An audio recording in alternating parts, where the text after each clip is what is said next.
Hi friends, welcome to my channel. Friends, Delight నుంచి లేటెస్ట్గా ఒక రిక్రూట్మెంట్ అయితే రిలీజ్ చేశారు.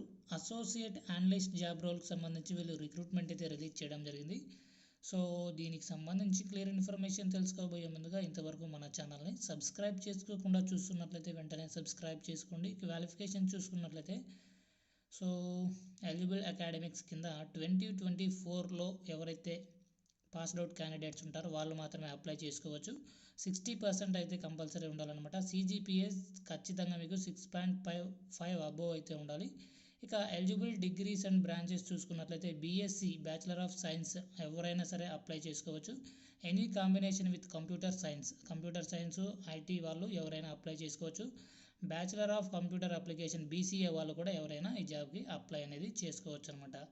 So work on projects of moderately complex scope, report on common source of technical issues, questions and make recommendations accordingly.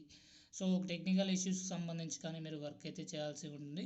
So general expectations చూసుకున్నట్లయితే the candidate will be register as an apprenticeship under the apprenticeship act through tripartite and agreement involving the professional.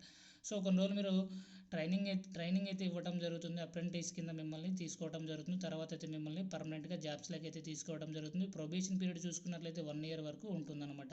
ఇక recruiting process చూసుకున్నట్లయితే ముందుగా registration అయితే జరుగుతుంది. తర్వాత మీరు short list అయితే అవుతారు. తర్వాత మీకు ఆన్లైన్ అసెస్మెంట్ అయితే కండక్ట్ చేయడం జరుగుతుంది. తర్వాత ఆన్లైన్లోనే ఇంటర్వ్యూ కూడా తీసుకోవడం జరుగుతుంది. ఫైనల్గా రిజల్ట్ అయితే ఇవ్వడం జరుగుతుంది. తర్వాత మిమ్మల్ని జాబ్స్లోకి అయితే తీసుకోవడం జరుగుతుందన్నమాట. సో దీనికి సంబంధించి ముందుగా ఎలా రిజిస్ట్రేషన్ చేసుకోవాలి ఏంటి అనేది చూసుకున్నట్లయితే ఇక్కడ మనకు రిజిస్టర్ నౌ అనే ఆప్షన్ ఉంది. దానిపైన క్లిక్ చేసి మీరు డైరెక్ట్గా మీరు రిజిస్టర్ అయితే అవ్వచ్చు. దీనికి సంబంధించిన లింక్ కూడా నేను డిస్క్రిప్షన్లో ప్రొవైడ్ చేశాను. వీడియో నచ్చినట్లయితే తప్పకుండా లైక్ చేయండి. అప్లికేషన్ లింక్ కోసం డిస్క్రిప్షన్లో చెక్ చేసుకోండి. Thank you.